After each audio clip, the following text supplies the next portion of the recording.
Hello दोस्तों, नमस्कार। मैं भी एक आप सभी का बहुत बहुत स्वागत करता हूं एक और नए क्लास में। तो आप सब कैसे हैं? उम्मीद करता हूं आप सब अच्छे होंगे और आप सभी की एसएससी एमटीएस हवलदार एग्जाम 2026 की तैयारी बहुत अच्छी तरीके से चल रही होगी। तो साथियों, जैसा कि एमटीएस हवलदार का पेपर 4 फरवरी से स्टार्ट हो रहा है और इस टाइम टारगेट हमारा केवल एक ही है, 4 फरवरी।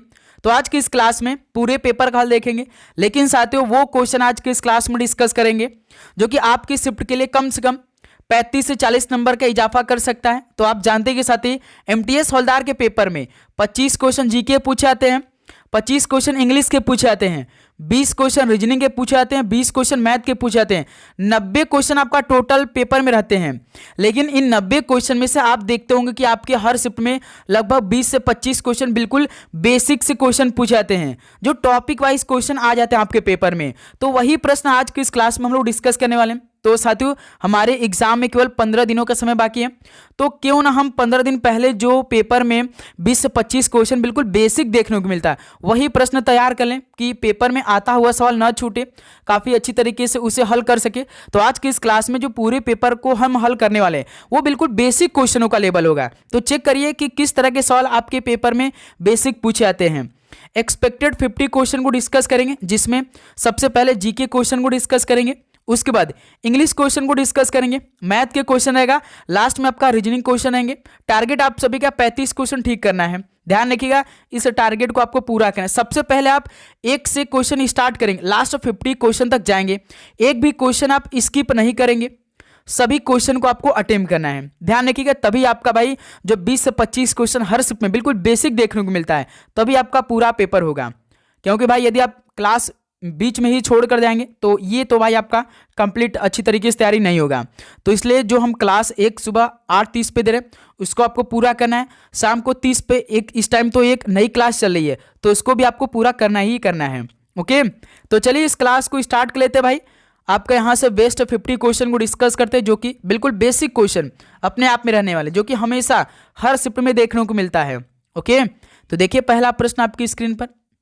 2011 की जनगणना के अनुसार किस राज्य में अनुसूचित जाति की जनसंख्या सबसे अधिक है? 2011 की जनगणना के अनुसार किस राज्य में अनुसूचित जाति की जनसंख्या सबसे अधिक है? तो उत्तर प्रदेश में है। पहले का सी ऑप्शन राइट आंसर हो जाएंगे। अगला सवाल कॉल करिएगा, क्वेश्चन नंबर 2 को। भारतीय राष्ट्रीय प्रौद्योगिकी दिवस के रूप में कब मनाया जाता है? यानी भारतीय राष्ट्रीय जो प्रौद्योगिकी दिवस है किस तारीख को मनाया जाता है? तो ये 11 मई को मनाया जाता है। बी ऑप्शन राइट आंसर है। अगला सवाल कॉल करिए, क्वेश्चन नंबर 3 को। कौन सा विश्व का तीसरा सबसे बड़ा महासागर है और एशिया के दक्षिणी भाग में स्थित है? कौन सा विश्व का तीसरा सबसे बड़ा महासागर है और एशिया के दक्षिणी भाग में भी स्थित है? वो कौन सा महासागर है? तो हिंद महासागर है। डी ऑप्शन राइट आंसर हो जाएंगे। अगला सवाल कॉल करिएगा, क्वेश्चन नंबर 4 को। भारत में नीली क्रांति के जनक के रूप में किसे जाना जाता है? भारत में नीली क्रांति के जनक के रूप में किसे जाना जाता है? तो भाई हीरालाल चौधरी को भारत में नीली क्रांति के जनक के रूप में जाना जाता है। सी ऑप्शन राइट आंसर हो जाएंगे। अगला सवाल कॉल करिए, क्वेश्चन नंबर 5 को। विटामिन सी की कमी से संबंधित सबसे महत्वपूर्ण रोग कौन सा है? विटामिन सी की कमी से संबंधित सबसे महत्वपूर्ण रोग कौन सा इनमें से है? तो स्कर्वी रोग है, जो कि विटामिन सी की कमी से सबसे महत्वपूर्ण रोग यही है, scurvy. Option A right answer है। अगला सवाल कॉल करिएगा, क्वेश्चन नंबर 6 का राइट आंसर क्या बनेगा? डॉक्टर भीमराव अंबेडकर किस समुदाय से संबंधित है? डॉक्टर भीमराव अंबेडकर जी किस समुदाय से संबंधित है? तो ये महार समुदाय से संबंधित है। सी ऑप्शन बिल्कुल राइट आंसर हो जाएंगे। अगला सवाल कॉल करिएगा, क्वेश्चन नंबर 7 को। भारत गणराज्य के किस नागरिक को वर्ष 2014 में नोबेल शांति पुरस्कार से सम्मानित किया गया था? तो साथियों, भारत गणराज्य के किस नागरिक को वर्ष 2014 में नोबेल शांति पुरस्कार से सम्मानित किया गया था? तो कैलाश सत्यार्थी को नोबेल शांति पुरस्कार से सम्मानित किया गया था वर्ष 2014 में। ऑप्शन ए राइट आंसर हो जाएंगे। अगला सवाल कॉल करिएगा, क्वेश्चन नंबर 8 को। भारत के संविधान का कौन सा अनुच्छेद भारत के उपराष्ट्रपति की स्थिति को अनिवार्य करता है? भारत के संविधान का कौन सा अनुच्छेद भारत के उपराष्ट्रपति की स्थिति को अनिवार्य करता है? तो भाई अनुच्छेद 63 करता है। बी ऑप्शन राइट आंसर हो जाएंगे। अगला सवाल कॉल करिएगा, क्वेश्चन नंबर 9 को। किस संविधान संशोधन अधिनियम ने भारतीय संविधान में शिक्षा के अधिकार को जोड़ा था? ये तो आपके एग्जाम के लिए मोस्ट इंपॉर्टेंट सवाल बनने वाले हैं। किस संविधान संशोधन अधिनियम ने भारतीय संविधान में शिक्षा के अधिकार को जोड़ा था? तो 86वें संविधान संशोधन ने भाई भारतीय संविधान में शिक्षा के अधिकार को जोड़ा था। डी ऑप्शन राइट आंसर हो जाएंगे। अगला सवाल कॉल करिए क्वेश्चन नंबर 10। तो साथियों आगे बढ़ने से पहले जो एसएससी एमटीएस एग्जाम 2026 के लिए मेन सब्जेक्ट है, एक जीके जीएस करंट अफेयर है, तो दूसरा इंग्लिश है। तो भाई आप सभी को अपने पेपर में बैठने से पहले पेपर में छपने वाला प्रश्न का टेस्ट लगाना है। जीके जीएस करंट अफेयर का पूरे 20 टेस्ट लगाना है, इंग्लिश का पूरे 20 टेस्ट लगाना है। 20 टेस्ट में आपको पूरे 50 यानी 500 क्वेश्चन मिलेंगे और इंग्लिश में आप सभी को पूरे 500 क्वेश्चन मिलेंगे, यानी टोटल 1000 क्वेश्चन आपको अपने पेपर से पहले और 4 फरवरी से पहले तैयार करना है। और ये टेस्ट आप कैसे लगाएंगे? एक दिन में आपको 2 टेस्ट लगाना है, 2 test GK GS current affair का लगाना है, तो 2 टेस्ट आपको इंग्लिश का लगाना है। और ये टेस्ट मात्र आपके लिए भाई 50 रुपीज़ का हमने कर दिया है। इस नंबर पे आपको मैसेज करना है और अपने पास ये पीडीएफ के रूप में टेस्ट मंगाना है। भाई आप सभी से रिक्वेस्ट करें कि एक बार इस टेस्ट को आप जरूर लगाइए एग्जाम से पहले। ये फीस समझ देखिए भाई, ये टेस्ट का काबिलियत देखिए, क्योंकि जो भी क्वेश्चन इस टेस्ट में है आपके पेपर में हूबहू ऐसा ही छपने वाला, सवालों का लेवल आपको सेम ऐसा ही मिलेगा, एक भी क्वेश्चन सिंगल बाहर नहीं जाएगा भाई। इन टॉपिक से जो भी टॉपिक से इस टेस्ट में क्वेश्चन रखा गया है एग्जाम को देखते हुए ये टेस्ट बनाया गया है। तो भाई इस नंबर में मैसेज करिए और अपने पास इस टेस्ट को मंगाइए। ओके, देखिए क्वेश्चन नंबर 10। दिल्ली में खिलजी वंश के किस स्मारक में लाल बलुआ पत्थर का उपयोग हुआ है? दिल्ली में खिलजी वंश के किस स्मारक में लाल बलुआ पत्थर का उपयोग हुआ है? तो अलाई दरवाजा में लाल बलुआ पत्थर का उपयोग हुआ है। ऑप्शन ए राइट आंसर हो जाएंगे। अगला सवाल कॉल करिएगा क्वेश्चन नंबर 11 को। इंडियाज स्ट्रगल फॉर इंडिपेंडेंस किसके द्वारा लिखित उल्लेखनीय पुस्तकों में से एक है? तो साथियों इंडियाज स्ट्रगल फॉर इंडिपेंडेंस किसके द्वारा लिखित उल्लेखनीय पुस्तकों में से एक है? तो किसके द्वारा लिखा गया है ये पुस्तक इंडियाज स्ट्रगल फॉर इंडिपेंडेंस? तो बिपिन चंद्र पॉल की द्वारा लिखा गया। सी ऑप्शन राइट आंसर हो जाएंगे। अगला सवाल कॉल करिएगा क्वेश्चन नंबर 12 को। भारतीय संविधान में राष्ट्रपति के चुनाव की विधि को किस देश के संविधान से लिया गया है? बताइए, भारतीय संविधान में राष्ट्रपति के चुनाव की विधि को किस देश के संविधान से अपनाया गया है? तो इसे आयरिश देश के संविधान से अपनाया गया है, जो राष्ट्रपति के चुनाव की विधि है। बी ऑप्शन राइट आंसर हो जाएंगे। एक सवाल का राइट आंसर आप बताइए कि जो डीपीएसपी है जो आर्टिकल 36 लेकर 51 के बीच है, जो कि पार्ट 4 में शामिल है, तो इसे किस देश के संविधान से अपनाया गया है, जिसे आप राज्य के नीति निर्देशक तत्व भी कहते हैं? बताइए इसे किस देश के संविधान से अपनाया गया है, कमेंट सेक्शन बताइए। अगला सवाल कॉल करिए क्वेश्चन नंबर 13 को। प्रथम एंग्लो अफगान युद्ध 1838 किसके बीच हुआ था? बताइए, प्रथम एंग्लो अफगान युद्ध 1838 से लेकर किसके बीच हुआ था? तो भाई 1838 से लेकर 1842 के बीच हुआ था प्रथम एंग्लो अफगान युद्ध। ऑप्शन ए राइट आंसर हो जाएंगे। अगला सवाल कॉल करिएगा क्वेश्चन नंबर 14। किस वर्ष में गांधी जी ने शहर में एक सूती मिल के मालिकों और श्रमिकों के बीच विवाद को हल करने के लिए अहमदाबाद में सत्याग्रह किया था? तो साथियों किस वर्ष में महात्मा गांधी जी ने शहर में एक सूती मिल के मालिकों और श्रमिकों के बीच विवाद को हल करने के लिए अहमदाबाद में सत्याग्रह किया था? किस वर्ष में किया था? तो आप जानते हैं 1918 में। सबसे पहले 1917 में चंपारण सत्याग्रह किया था, फिर उसके बाद 1918 में अहमदाबाद में भाई जो सूती मिल के श्रमिक थे उनके बीच और उनके मालिकों के बीच में एक सत्याग्रह हुआ था, जो कि महात्मा गांधी ने इसका नेतृत्व किया था 1918 में। ओके, अगला सवाल को देखिए क्वेश्चन नंबर 15 को। पद्म भूषण कुमारी कमला का संबंध किस नृत्य से है? पद्म भूषण कुमारी कमला का संबंध किस नृत्य से है? तो इनका संबंध कथक से है। डी ऑप्शन राइट आंसर हो जाएंगे। अगला सवाल कॉल करिएगा क्वेश्चन नंबर 16 को। भारत का संवैधानिक मुखिया कौन है, जिसे प्रधानमंत्री की अध्यक्षता में मंत्रिपरिषद सलाह देती है? तो साथियों भारत का संवैधानिक मुखिया कौन है, जिसे प्रधानमंत्री की अध्यक्षता में मंत्रिपरिषद सलाह देती है? तो भाई राष्ट्रपति है। डी ऑप्शन बिल्कुल राइट आंसर हो जाएंगे। अगला सवाल कॉल करिएगा क्वेश्चन नंबर 17 को। पश्चिमी घाट से निकलने वाली नदी कौन सी है? पश्चिमी घाट से निकलने वाली इनमें से नदी कौन सी है? तो मांडवी नदी है, जो कि पश्चिमी घाट से निकलती है। बी ऑप्शन राइट आंसर हो जाएंगे। अगला सवाल कॉल करिए क्वेश्चन नंबर 18 को। वांगला किस भारतीय राज्य का एक लोकप्रिय फसल उत्सव है? तो साथियों वांगला किस भारतीय राज्य का एक लोकप्रिय फसल उत्सव है? तो ये कहाँ का है? तो भाई मेघालय राज्य का है। बी ऑप्शन बिल्कुल राइट आंसर हो जाएंगे। अगला सवाल कॉल करिएगा क्वेश्चन नंबर 19 को। मोक्ष भारत के किस शास्त्रीय नृत्य रूप का एक आइटम है? मोक्ष भारत के किस शास्त्रीय नृत्य रूप का एक आइटम है? तो ये उड़ीसी का है। ऑप्शन है राइट आंसर हो जाएंगे। अगला सवाल कॉल करिएगा क्वेश्चन नंबर 20 को। काला रामनाथ किस घराने से संबंधित है? काला रामनाथ किस घराने से संबंधित है? तो ये मेवाती घराने से संबंधित है। सी ऑप्शन राइट आंसर हो जाएंगे। ओके, तो साथियों आपको चैनल को सब्सक्राइब करके नोटिफिकेशन को भी ऑन करना है, क्योंकि आप जानते हैं कि लगातार अपनी क्लासें 4 फरवरी को टारगेट करते हुए चल रही हैं और एक सुबह 8:30 बजे हो रही हैं और शाम को जो इस टाइम 7:30 पे क्लास हो रही है वो एक तरह का जीके और करंट अफेयर का स्पेशल क्लास चल रही है, क्योंकि 75 नंबर की बात है भाई जीके करंट अफेयर से, तो ये हमें पूरा करना है। तो इसलिए शाम को 7:30 बजे भाई जो आज की क्लास होगी वो पूरी 100 क्वेश्चनों का होने वाला है, जो आपके पेपर में सीधे छपने वाले प्रश्न होने वाले हैं। तो क्लास आप मिस नहीं करेंगे, तो इसलिए हम कह रहे हैं कि आप चैनल को सब्सक्राइब करने के बाद नोटिफिकेशन को ऑन करिएगा। क्लास अपलोड होगी तो पहला नोटिफिकेशन आप सभी के पास जाएगी, और ये क्लास आपके पूरे एग्जाम तक चलने वाली है, जब तक कि पेपर समाप्त नहीं हो जाएगा। ओके, देखिए संगीत नाटक अकादमी सम्मानित उस्ताद इकबाल खान किस घराने से संबंधित हैं? संगीत नाटक अकादमी सम्मानित उस्ताद इकबाल खान किस घराने से संबंधित हैं? तो ये दिल्ली घराने से संबंधित है। डी ऑप्शन राइट आंसर है। अगला सवाल कॉल करिए क्वेश्चन नंबर 22।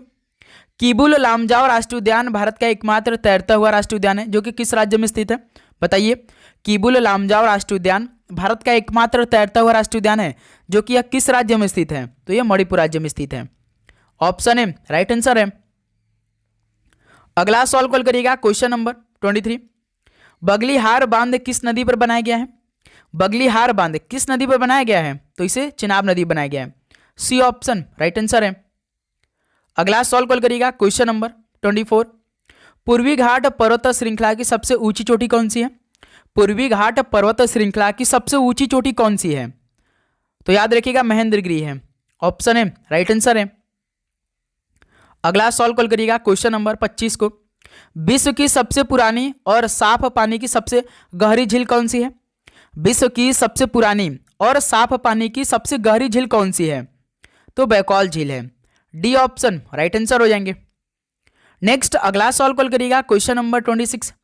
मोढेरा का सूर्य मंदिर किस राजवंश के राजा द्वारा बनवाया गया था? तो साथियों जो मोढेरा का सूर्य मंदिर है किस राजवंश के राजा द्वारा बनवाया गया था? तो ये सोलंकी राजवंश के राजा द्वारा बनवाया गया था। ऑप्शन है बिल्कुल राइट आंसर हो जाएंगे। अगला सवाल कॉल करिएगा क्वेश्चन नंबर 27 को। भारतीय ओलंपिक संघ का गठन किस वर्ष हुआ था? तो साथियों भारतीय ओलंपिक संघ का गठन किस वर्ष में किया गया था? बताइए। तो 1927 में किया गया था। बी ऑप्शन राइट आंसर हो जाएंगे। अगला सवाल कॉल करिएगा क्वेश्चन नंबर 28 को। विश्व खाद्य कार्यक्रम यानी WEP का मुख्यालय कहाँ स्थित है? बताइए। विश्व खाद्य कार्यक्रम का मुख्यालय कहाँ पर स्थित है? तो ये रोम शहर में स्थित है। डी ऑप्शन राइट आंसर है। अगला सवाल कॉल करिए क्वेश्चन नंबर 29 को। भारत में ग्रामीण रोजगार सृजन कार्यक्रम किस वर्ष शुरू किया गया था? तो साथियों भारत में जो ग्रामीण रोजगार सृजन कार्यक्रम था किस वर्ष में शुरू किया गया था? तो इसे 1995 में शुरू किया गया। सी ऑप्शन राइट आंसर हो जाएंगे। अगला सवाल कॉल करिएगा क्वेश्चन नंबर 30 को। निम्नलिखित में से कौन सा समुद्री बंदरगाह कच्छ की खाड़ी में स्थित है? बताइए। कौन सा समुद्री बंदरगाह कच्छ की खाड़ी में है? बताएंगे सवाल का राइट आंसर क्या बनेगा? वेरावल है, कांडला है, दाहेज है या जाफाबाद है? तो कौन सी समुद्री बंदरगाह कच्छ की खाड़ी में है? तो ध्यान रखिएगा कांडला बंदरगाह है। बी ऑप्शन राइट आंसर है।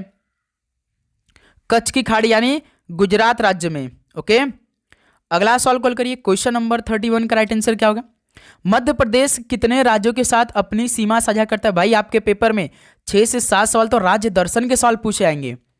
बताइए मध्य प्रदेश कितने राज्यों के साथ अपनी सीमा को साझा करता है? तो भाई 5 राज्यों के साथ। सी ऑप्शन राइट आंसर हो जाएंगे। नेक्स्ट अगला सवाल कॉल करिएगा क्वेश्चन नंबर 32 को।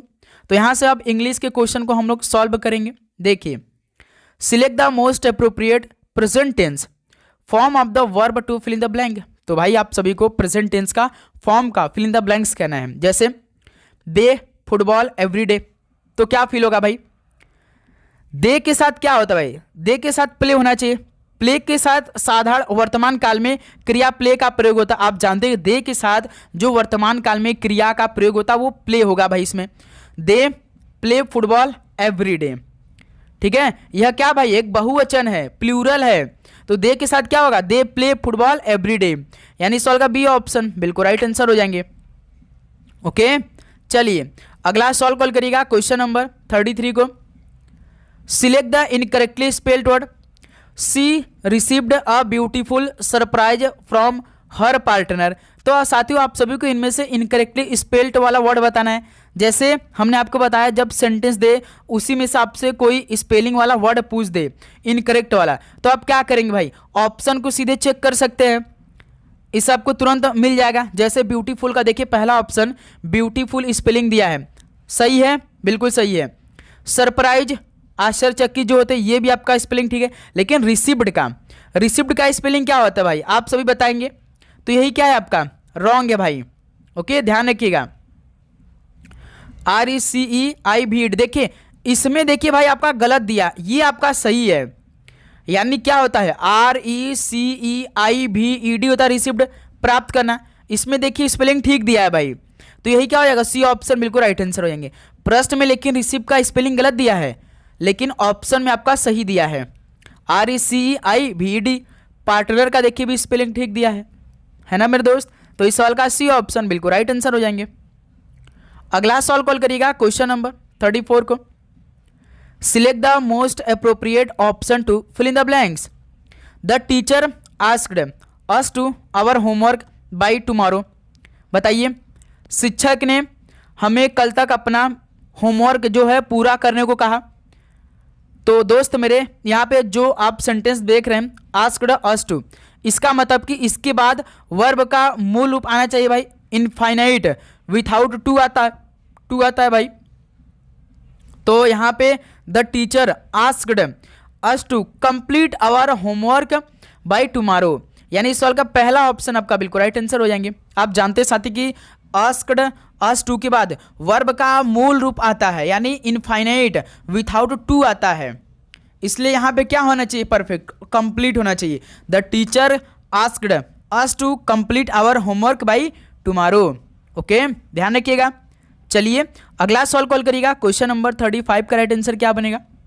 What is the correct substitution for the word screw. बताइए क्या बनेगा भाई? Screw in the idiom hit the screw on the head. मतलब भाई screw hit the screw on the head, तो केवल आप सभी को भाई स्क्रू की जगह सब्स्टिट्यूट करना है। जैसे सेंटेंस आपका क्या दिया है? Hit the screw on the head, यानी भाई सिर पर पेच मारो। जैसे आपका यहाँ पे क्या होना चाहिए बताइए?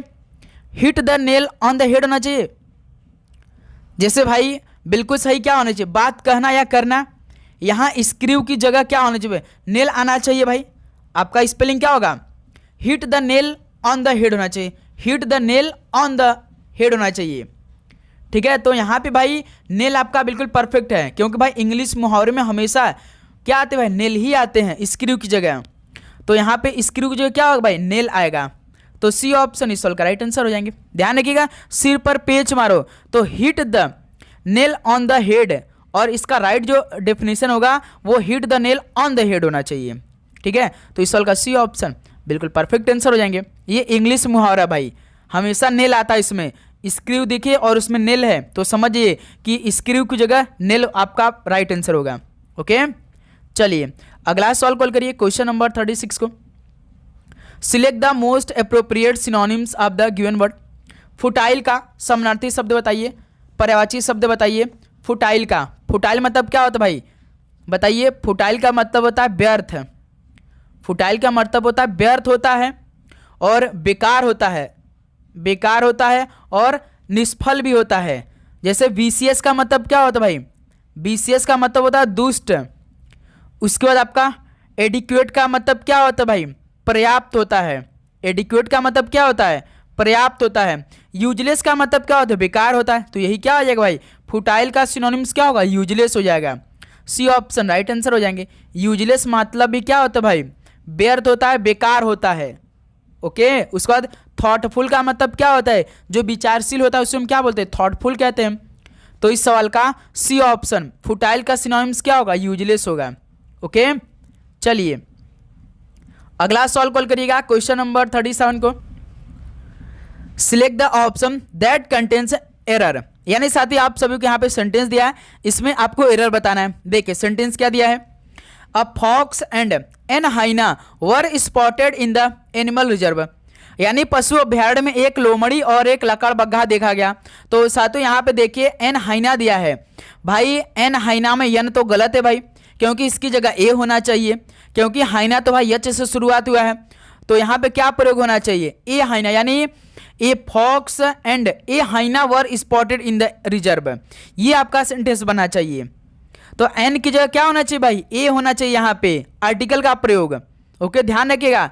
तो इस सवाल का राइट आंसर कौन बनेगा, सी ऑप्शन बिल्कुल परफेक्ट आंसर हो जाएंगे, ध्यान रखिएगा आप लोग। चलिए अगला सवाल कॉल करिएगा, क्वेश्चन नंबर 38 का राइट आंसर क्या बनेगा। Select the most appropriate meaning of the given proverb bite the bullet, मतलब बताइए। बाइट द बुलेट का मतलब किसी कठिनाई या दुखद परिस्थिति का साहसपूर्वक सामना करना। भाई ये आपके सामने कोई कठिन या दुखद परिस्थिति है तो उसका आप साहसपूर्वक सामना कर रहे हैं, यानी आप सभी के सामने एग्जाम है और आप बिल्कुल दृढ़ निश्चय के साथ अपनी तैयारी कर रहे हैं, साहसपूर्वक अपनी तैयारी कर रहे हैं, आप पीछे नहीं हट रहे हैं, तो इसको क्या बोलेंगे भाई, यानी to face up the trouble with fortitude बोलेंगे। डी ऑप्शन बिल्कुल राइट आंसर हो जाएंगे, यानी मुसीबत का सामना धैर्य के साथ करना है। To face up to trouble with fortitude होगा। डी ऑप्शन इस सवाल का बिल्कुल परफेक्ट आंसर हो जाएंगे, ध्यान रखिएगा। ओके, चलिए अगला सवाल कॉल करिएगा, क्वेश्चन नंबर 39 का राइट आंसर क्या बनेगा। Select the most appropriate options to fill in the blank. The student received an for his outstanding performance, मतलब क्या इसमें फिल इन द ब्लैंक्स होगा भाई। आप सवालों को हल करिए बहुत ही शानदार तरीके से। जैसे क्या सेंटेंस दिया भाई, the student received an for his outstanding performance, यानी छात्र को उसके उत्कृष्ट प्रदर्शन के लिए कौन सा पुरस्कार मिला, तो भाई एकोलेड पुरस्कार मिला। इस सवाल का सी ऑप्शन बिल्कुल राइट आंसर हो जाएंगे। एकोलेड का मतलब होता क्या है, इसके मतलब भी आपको मालूम होना चाहिए, जैसे सम्मान। एकोलेड का मतलब क्या होता है भाई, क्या होता है, सम्मान होता है, या आप बोल सकते हैं प्रशंसा।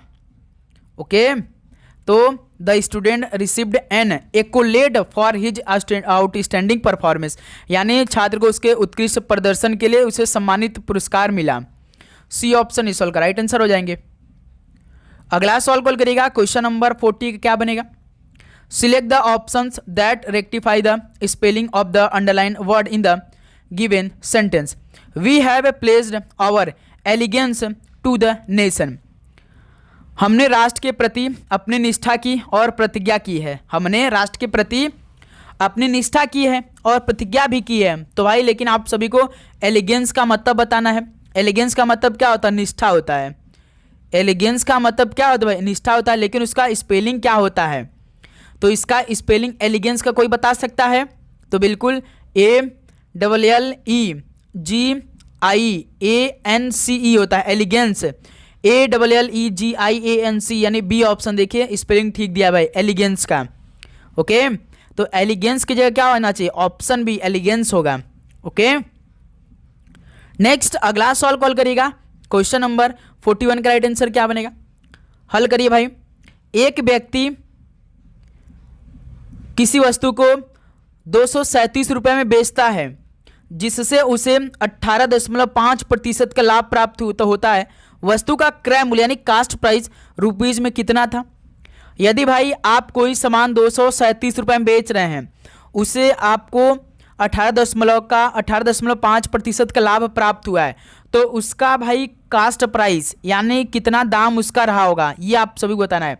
तो आप सभी को कास्ट प्राइस निकालना है, तो आप कैसे निकालते हैं, जो आप बेचते हैं यानी सेलिंग प्राइस कितना आपका 237 है और उस पर आपको 18.5% का प्रॉफिट हो रहा है, यानी कोई सामान आप 100 रुपये खरीदा होगा तो उस पर आपको 18.5% लाभ हो रहा है, यानी अब आपको कितना प्रॉफिट होगा 118.5 का हो जाएगा, और परसेंटेज है तो 100 में आप गुणा कर दीजिए भाई।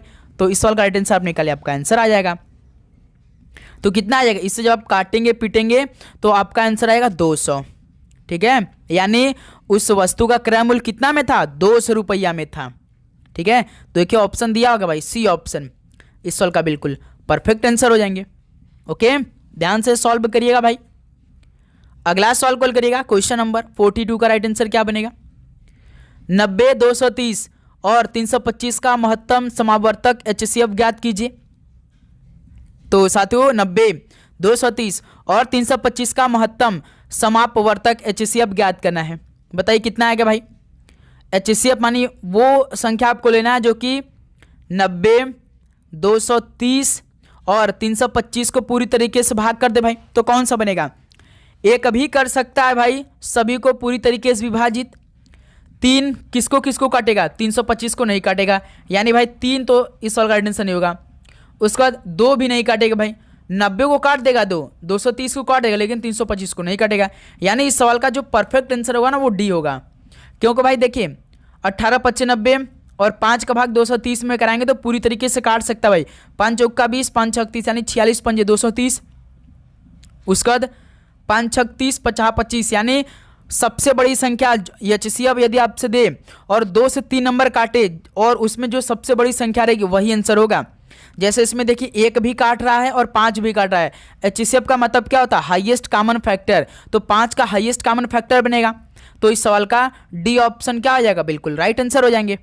ओके, ध्यान रखिएगा आप लोग। चलिए अगला सॉल्व कॉल करिएगा, क्वेश्चन नंबर 43 को। 5 वर्षों के लिए 9% वार्षिक की ब्याज दर पर उधार ली गई राशि 2000 पर साधारण ब्याज रुपीज में ज्ञात करिए। तो साथियों यहाँ से आप सभी से SI का फॉर्मूला से सॉल्व पूछा है। SI बराबर क्या होता है, सिंपल इंटरेस्ट बराबर क्या होता है, principal into rate into time बटे में 100। प्रिंसिपल हमेशा सबसे अधिक नंबर में होता है 2000, रेट हमेशा परसेंटेज में 9%, टाइम 5 वर्ष बटे में 100 कर दीजिए। 00 से 00 कैंसिल हो जाएगा, 20 पंजे 100, 100 9 कितना हो जाएगा, 900 हो जाएगा। तो इस सवाल का पहला ऑप्शन बिल्कुल परफेक्ट आंसर हो जाएंगे। ओके, किसी प्रकार का डाउट? तो साथियों आपको किसी भी प्रश्न पे डाउट होगा तो कमेंट सेक्शन में आप जरूर बताइएगा, डाउट लेकर आपको नहीं चलना है।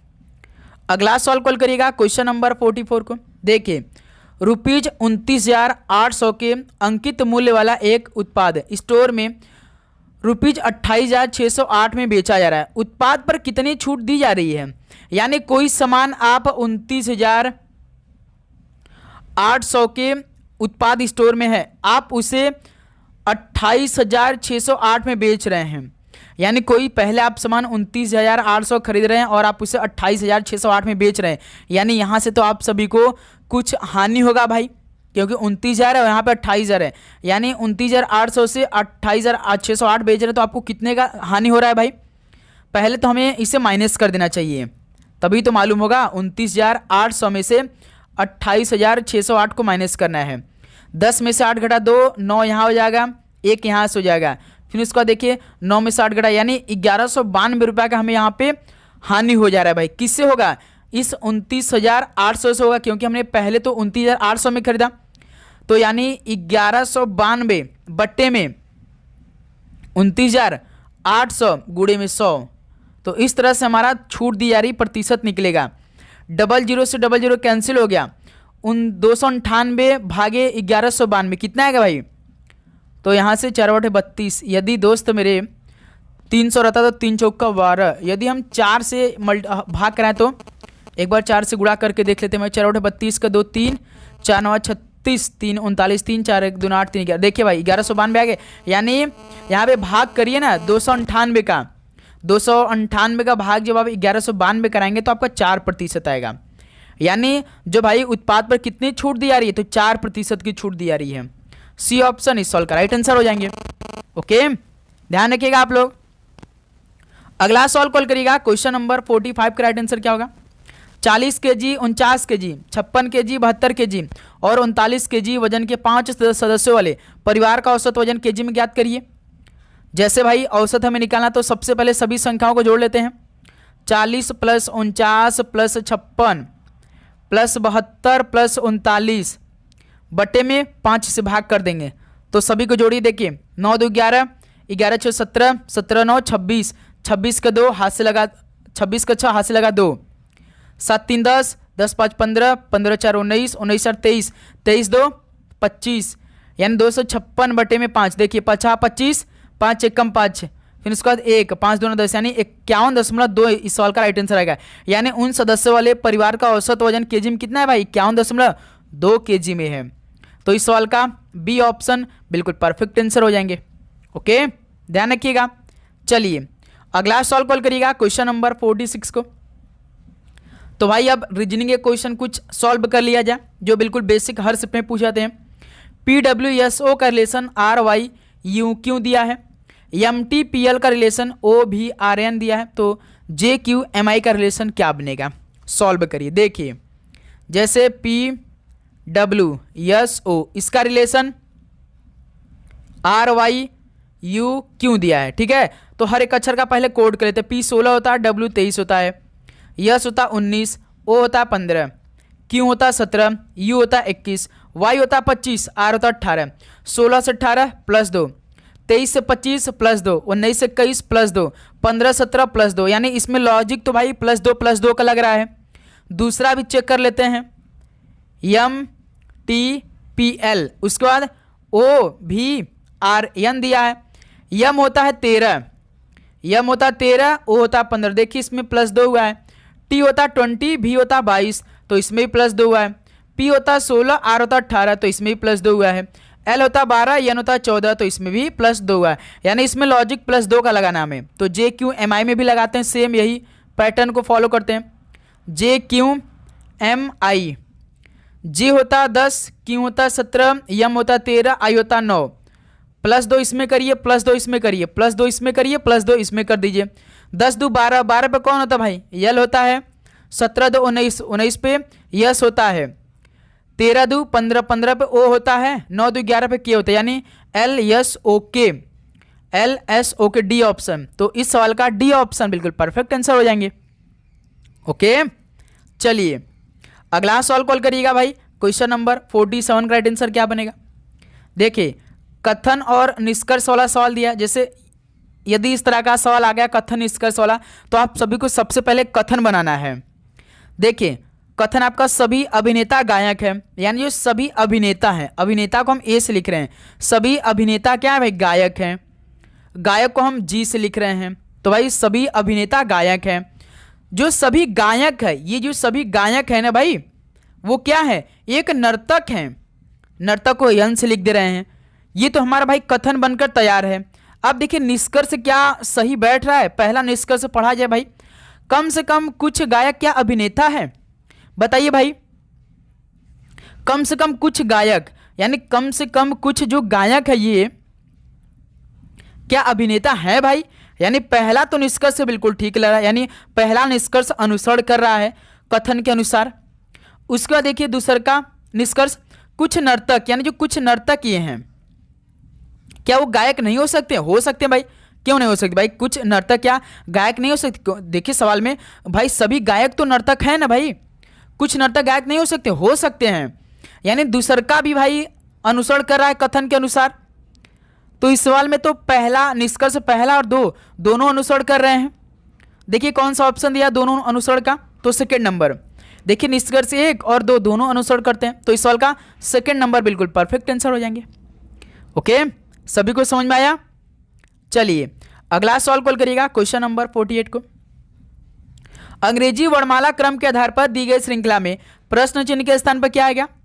SRQ ONM KJI GFE question mark. हल करिए भाई। आपको हमने क्या बताया है, अब उसके बाद थोड़ा सा ऑप्शन पे आप ध्यान रखिए। देखिए पहला ऑप्शन C से शुरुआत हुआ है, दूसरा का ऑप्शन D से शुरुआत हुआ है, तीसरा का स्थान B से स्टार्ट हुआ, चौथा ऑप्शन देखिए A से शुरुआत हुआ। यदि दोस्त मेरे, यदि हम केवल पहले ही अक्षर का कोड करके बना ले तो हमें मालूम हो जाएगा ना कि नहीं, क्योंकि कोई ऐसा ऑप्शन है कॉमन नहीं है भाई। चारों ऑप्शन चारों अलग अक्षर से शुरुआत किया है, तो हम क्यों ना करते हैं पहला ही अक्षरों का केवल कोड करके अगला अक्षर फाइंड कर लेते हैं। यस देखिए इसमें है, इसमें O है, इसमें K है, इसमें G है, तो इनका कोड करिए। देखिए यस होता 19, O होता 15, K होता 11, G होता 7। 19 से 15 यानी 19 में से -4 कर देंगे 15 हो जाएगा। 15 से 11 यानी 15 में से -4 कर देंगे तो 11 बन जाएगा। 11 से 7 यानी 11 में से -4 कर दिए, यानी इसमें लॉजिक तो भाई -4 लगा। तो इसी प्रकार 7 में से -4 कर दिए, 7 में से -4 करेंगे 3, 3 पे कौन अच्छा रहता है, सी आता है। तो देखिए कौन सा ऑप्शन, सी से पहला ही ऑप्शन, यानी यहाँ पे क्या आंसर आएगा, CBA आएगा। CBA हमारा पहला ऑप्शन बिल्कुल परफेक्ट आंसर हो जाएंगे। ओके, सभी को समझ में आया। चलिए अगला सॉल्व कॉल करिएगा भाई। क्वेश्चन नंबर 49 का राइट आंसर क्या बनेगा, देखिए एक निश्चित कूट भाषा में राइट दिस सेंटेंस को AWPMNI के रूप में कूटबद्ध किया जाता है और दिस इज माइन को NIWBCD के रूप में कूटबद्ध किया जाता है। तो उसी कूट भाषा में दिस को किस प्रकार कूटबद्ध किया जाएगा। तो साथियों इसमें हमसे क्या पूछा है, केवल कोड का दिस का पूछा है। तो पहले कॉमन चेक कर लेते हैं। देखिए राइट दिस सेंटेंस, दिस इसमें भी है और दिस दोनों में है, यानी दिस दोनों में कॉमन है। इसका मतलब कि इनके दोनों कोड में भी कोई न कोई अक्षर हमें कॉमन मिल जाएगा। तो चेक कर लीजिए भाई कौन सा कॉमन दिखाई दे रहा है आप सभी को, बताइए। NI इसमें भी है, NI इसमें भी है, यानी जिस प्रकार दिस दोनों में कॉमन मिला था उसी प्रकार इनके दोनों कोड में भी NI कॉमन मिला। तो यही क्या आंसर हो जाएगा हमारा, दिस का कोड क्या बनेगा, NI बनेगा, जो कि सी ऑप्शन इस सवाल का परफेक्ट आंसर हो जाएंगे।